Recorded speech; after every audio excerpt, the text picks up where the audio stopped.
নমস্কাৰ মই বিনয় Kashyap fat two fit এপিসোডত আপোনালোকক স্বাগতম জনাইছো সব মই যেতিয়া ষ্টাৰ্ট কৰিছিলো ফেট লুজ জাৰ্নি এটা দীঘলীয়া পৰিক্ৰমা নহয় মই বহুত দীঘল এটা ইয়াৰ ওপৰত কনসিস্টেন্সি ৰাখা নাছিলো মই ডায়াগনোজ হৈছিলো যে প্ৰি ডায়াবেটিক আৰু কিছুমান হেলথ কমপ্লিকেশন আছিল সেইটো কথা হল আগষ্ট লাষ্টৰ কথা সেইটো ভয় খালো যে প্ৰি ডায়াবেটিকৰ বা ডায়াবেটিক হতে বেছি সময় নালাগে বাকি তাৰ ওপৰতো ইউৰিক এসিড ফেটি লিভাৰ এইবিলাকটো আছে এইবিলাক যদি মই যদি কন্ট্ৰোল নকৰো তেনেহলে আহিবলগীয়া দিনবিলাক মোৰ খুব বেয়া যাব হস্পিটালত হয়তো মই এডমিট হ'ব লাগিব আৰু লাষ্টত কি হ'ব যেতিয়া এক্সেসিভ এইবিলাক বেমাৰ হ'ব তেনেহলে কিডনি ফেইলিয়াৰ হাৰ্ট ফেইলিয়াৰ আদি এনেকুৱা ধৰণৰ বেমাৰ হোৱা দেখা পাইছো যেটো মোৰ নিজৰ মা কিডনি ফেইলিয়াৰ হৈছিল ডায়াবেটিস আৰু ব্লাড প্ৰেছাৰৰ কাৰণে সেইটো বস্তুৰ অভিজ্ঞতা আমাৰ ঘৰত আছে সেই বস্তুটো যাতে নহওক সেইটো কাৰণে কি হয় মই কি কৰিছিলো মোৰ ফ্যামিলিৰ লগত মোৰ কনসাল্ট কৰি প্ৰথমতে মই খুস্কাৰা ষ্টাৰ্ট কৰিছিলো খুস্কাৰি অকন ৰানিং কৰো অলপ খুস্কাৰো খুব ভাগৰ লাগে আৰু লগতে আঁঠুৰ পেইন হয় তাৰ পিছত মই চিন্তা কৰিলো যে কি এনেকুৱা এক্সাৰসাইজ কৰিলে যেটো এক্সাৰসাইজে মোক এই বডি ওয়েট কমোৱাত সহায় কৰিব উইদাউট মানে এনি পেইন তেতিয়া মই কি কৰিলো যে সাইকেল এখন ললো তেতিয়া নন গিয়াৰ সাইকেল লৈছো নন গিয়াৰ সাইকেল এখন চলোৱা ষ্টাৰ্ট কৰিলো প্ৰথমতে 2 কিলোমিটাৰ 3 কিলোমিটাৰ 4 কিলোমিটাৰ তেনেকুৱা চলোৱা ষ্টাৰ্ট কৰিলো খুব ভাগৰ লাগে চলাব নোৱাৰো লাহে লাহে যেতিয়া হেবিচেট হৈ গল তাক 5 কিলোমিটাৰ লৈকে লৈ গলো তাৰ পিছত 10 কিলোমিটাৰ লৈকে লৈ গলো তাৰ পিছত 15 কিলোমিটাৰ লৈকে লৈ গলো তাৰ পিছত কি হয় এখন চলাই এখন মই গিয়াৰ থকা সাইকেল এখন ললো সেইখন লৈ এতিয়া কি কৰিলো যে এখন মই কন্টিনিউয়াস প্ৰসেছত চলোৱা হলো এতিয়া মই কিলোমিটাৰ কাউন্ট কৰা বাদ দিলো এতিয়া মই কি কৰো যে 2 ঘন্টা এটা টাৰ্গেট সেট কৰি ললো যে 2 ঘন্টাত মই যিমান চলাব পাৰো কিমান চলাম এই 2 ঘন্টা টাৰ্গেট সেট কৰাৰ পিছত মই উতে গুৱাহাটীখন চলাব পৰা হলো অলমোস্ট এটা দিনত 50 কিলোমিটাৰ লৈকে মই চলাব পৰা কেপাসিটি হৈ গল আজি ডেটাটো মই নন ষ্টপ বহুত চলাব পৰা হলো কিন্তু অন এন এভাৰেজ যদি চাও তেনেহলে 35 টু 40 কিলোমিটাৰ ভিতৰত মই ৰেগুলাৰ সাইকেল চলোৱা টিল ডেট চলাই আছো এটা ফাৰ্স্ট কথা হল কি যে মই চলোৱাৰ লগে লগে ৰিজাল্ট পাইছো নেকি নাই পোৱা মই চলোৱাৰ লগতে কি হয় ডায়েটৰ ওপৰত যথেষ্টখিনি গুৰুত্ব আৰোপ কৰিছিলো যথেষ্ট গুৰুত্ব মই ডায়েটত দিছিলো কি কৰিছিলো যে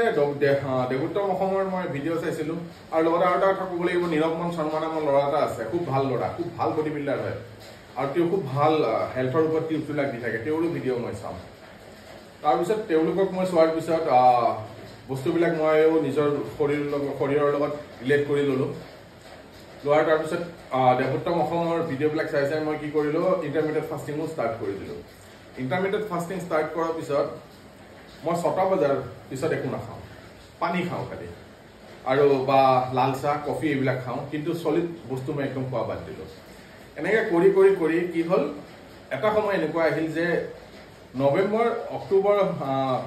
আগষ্ট লাষ্টৰ পৰা কৰি থাকোতে আগষ্ট সেপ্টেম্বৰ অক্টোবৰ নৱেম্বৰ লৈকে মোৰ কোনো ধৰণৰ চেঞ্জেছ নাই মই যেনেকুৱা আছিল তেনেকুৱাই হৈ আছিল কিন্তু যে ডিসেম্বৰ পৰিল ডিসেম্বৰৰ পৰা মোৰ বডি ওয়েট লুজ হোৱা ষ্টাৰ্ট হৈ গল তেতিয়া এইখিনি সময়তে মই কৈ থওঁ যে মোৰ তেতিয়া বডি ওয়েট আছিল 142 কিলো এই 142 কিলো ধেমালি ওয়েট নহয় বহুত বেছি ফেট মোৰ শৰীৰত জমা হৈ গৈছিল স্কিনৰ তলত ফেটছ হওক ভিজাৰেল ফেটছ হওক বা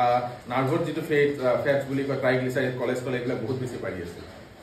তাৰপিছত যেতিয়া বডি ওয়েট কমা হল ডিসেম্বৰৰ পৰা জানুৱাৰী 10 কেজি 15 কেজি 12 কেজি এনেকৈ কমিল এনেকৈ আহোঁতে এপ্ৰিললৈকে মই বহুতখিনি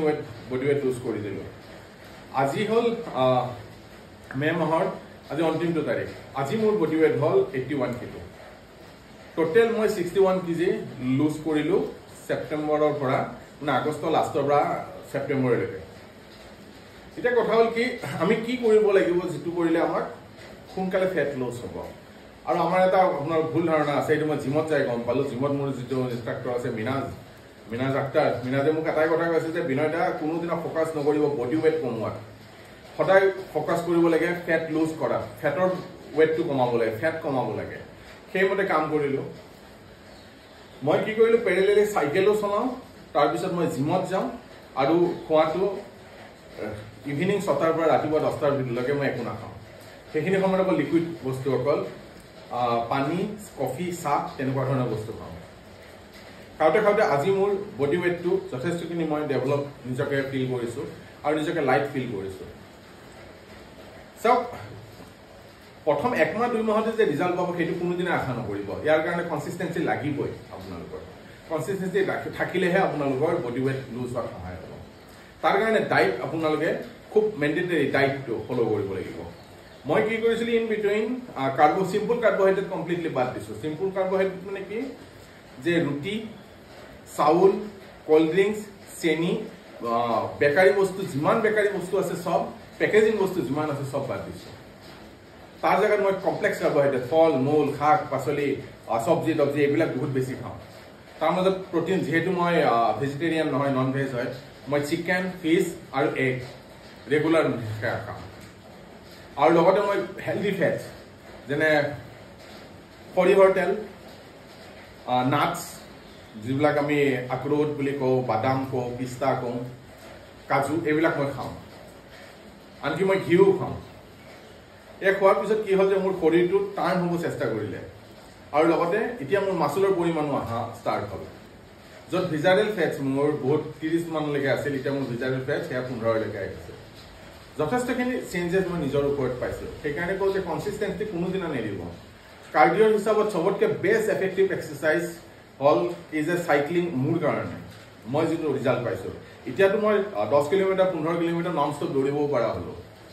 40-50 কিলোমিটাৰ চাইকেল চলাব পৰা হ'লোঁ আৰু এটা কথা যদি মই পাৰিছোঁ পৃথিৱীৰ সকলো মানুহে পাৰিব আপোনালোকে নিশ্চিন্ত থাকক মই বহুত এলেহুৱা আছিলোঁ 142 কিলোৰ পৰা যদি মই 81 আহিব পাৰিছোঁ আৰু 10 কেজি টাৰ্গেট আছে 70 কেজি মানলৈকে আহিলে মোৰ বেমাৰৰ পৰা মই কমপ্লিটলি নিজকে উদ্ধাৰ কৰিব পাৰিম সেইকাৰণে কওঁ যে আপোনালোকেও যদি ভাবে যে মই বহুত শকত 1 মাহ 2 মাহত ৰিজাল্ট পাম কোনোদিনা নাভাবিব 1 মাহ 2 মাহত ৰিজাল্ট কোনোদিনা নাহে ইয়াৰ কাৰণে আপোনাৰ ৰেগুলাৰ মোটিভেশ্যন আপুনি নিজকে কৰি থাকিব লাগিব মোটিভেটেড ভিডিঅ'বিলাক চাব লাগিব যোনে মোটিভেট কৰি আছে যেনে দেৱোত্তম অসমীয়া হওক নীৰৱমন শৰ্মাই হওক তেওঁলোকৰ ভিডিঅ'বিলাক আপোনালোকে নিতৌ চোৱা আপোনালোকে আৰম্ভ কৰক মোটিভেট হ'ব আৰু মোটিভেট যদি নহয় আপোনালোকৰ বডি ৱেট কোনোদিনা লুজ নহয়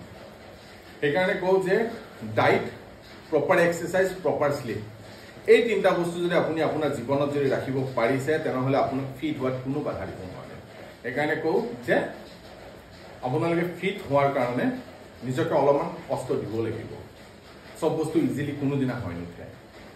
মই ক'লোৱে যে মই চাইকেল 2 ঘণ্টা চলাওঁ কোনোদিনে কিলোমিটাৰ কাউণ্ট নকৰোঁ আহি জিমত 45 মিনিট 1 ঘণ্টা কৰোঁ আৰু লগতে ডায়েটৰ ওপৰত মই যথেষ্ট গুৰুত্ব দিওঁ ভাল বস্তু খাওক যাতে আপোনাক ভাল হৈ থাকক এই জেং জাবৰ খোৱা খোৱাত কৰি ফাষ্ট ফুডে হওক বা বেকাৰী বস্তুৱে হওক এইবিলাক খাই নিজৰ শৰীৰক কষ্ট দিয়াত কৰি এনেকুৱা বস্তু খাওক যিটো আপোনাক বল দিয়ে জোৰ দিয়ে আৰু আপোনাক এটা সুস্বাস্থ্যৰ গৰাকী কৰে আশা কৰোঁ যে এইটো মই ভিডিঅ' কিয় বনাইছোঁ এই ভিডিঅ'টো বনোৱাৰ মেইন কাৰণ হ'ল কি যিসকল শকত অৱেজ বহুত তেওঁলোকে যদি মোৰ ভিডিঅ' চাই অলপ হ'লেও প্ৰেৰণা পায় নিজক ভাল খুৱাব পাৰে আজি মই যথেষ্ট সুখী বডি ৱেটটো অলপ চেপত আহিছে যেতিয়া মই 142 কিলো আছিলোঁ মোৰ কঁকাল আছিল 48 ইঞ্চেছ আজি মোৰ কঁকাল হৈছে 31 ইঞ্চেছ মই প্ৰাউডলি ক'ব পাৰোঁ যে আজি মই ফিটৰ ফালে গৈ আছোঁ কিন্তু মই এই এক্সাৰচাইজটো টিল মাই ডেথ মই এক্সাৰচাইজটো কণ্টিনিউ কৰি যাম ডায়েট কণ্টিনিউ কৰি যাম আপোনালোকেও এই কৰক চাব ৰিজাল্ট পাবই এই চাওক আজি মোৰ অলপ হ'লেও মাছুল মাছ আহিছে মাছুল মাছ মই আজি আনিব পাৰিছোঁ ইয়াতে মই কৃতজ্ঞতা প্ৰকাশ কৰিম মোৰ